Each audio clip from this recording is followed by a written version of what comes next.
Hey, it's Nick. Today, thought we'd talk a little about my first deal. Um, Probably didn't have a ton of experience at the time. Bought it in Corpus Christi, Texas. I paid 81 or 82 for the house, and the house needed a fair amount of work. It was a foreclosure property that was already owned by the bank, and so I bought it. And I was living single at the time, so I was like, man, I'm gonna go in. I'm a handy guy. I'm gonna rehab this whole thing myself, which was my plan, right? So I get in there, and it had not been taken care of. You know, the people who had it previously before the foreclosure left it in less than stellar condition, which is, why I got it at a good price, right? So I went in there and I started working on it and taking everything apart, figuring out my little plans. It was there weren't that many plans because it was like a 1,200 square foot house, little tiny little 3-bedroom, 2-bath house in Corpus. And so I started working on it and did all my demo, took everything out that I needed to take out and left the kind of necessity because I was living there at the time. So I moved in because I couldn't afford to have another place and this house, right? So I moved into this house like, I'll just fix this up while I work on it, which was okay.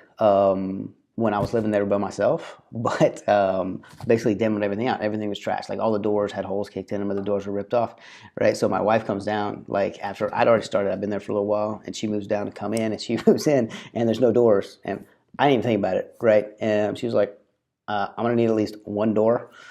She's a lady, so there weren't any doors on the bathrooms or anything. And I have enough money, and I didn't know like which doors to buy, so I just went out and I bought one door, and I bought the one door, and I went and I hung it on the bathroom. I'd say she was happier. I don't know that she was totally happy through the entire process, but she weathered the storm.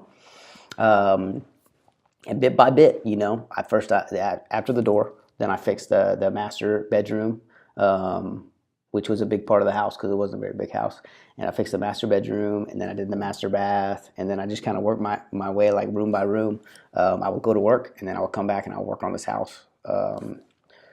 And I got through it. Right. I got through it, and it was a cute little house at the end. And by the time it was time for us to move on, I sold it. I can't remember exactly what I sold it for. It wasn't like I made millions of dollars, but that's probably like 115 or something real close to that I ended up selling it for. But I learned a ton. Some of the things I learned, you buy things that have problems, then there's room to make a profit if you can fix those problems, which this house obviously needed a lot of work, right? If doing the work yourself, you may be handy and you may be good at it, but it took me a long, long time to do it. Having a live-in flip would probably not do again. It was a long time ago, I was a lot younger, probably had a little more tolerance for stuff like that at the time, but I would really, if you have the choice to not live in your flip, I would probably not do that. But along the same lines, if that's what you have to do to get it done, if that's what you have to do to get started and make things happen, then you just do it, right? And the other part is, if you can afford it all to hire things out, it's not just the cost, right? Because I by doing the labor myself, I did save money on that part. And at the time, I didn't have a whole lot of option.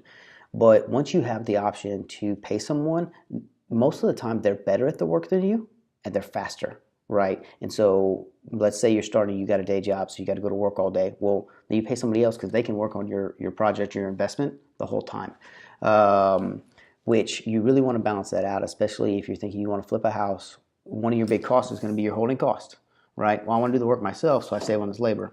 Okay, but if it takes me 6 extra months to do all the work myself, then I've got these long holding costs where I didn't make any money. So you really want to balance those things out. And lots of times these guys who do it day in and day out are just going to do a better job than you're going to do. But at the end of the day, it goes back to a message we talk about a lot. You've got to pull the trigger and you've got to do whatever you got to do to make things happen for yourself. And if that ends up being buying a tiny little house and only having one door for a while and rehabbing it yourself, then maybe that's the best way to go about things at the time. I do miss that little house in Corpus. One day, maybe I'll go try to buy it back. Hope you liked it. Hope we learned a little bit. Hope to talk to y'all soon.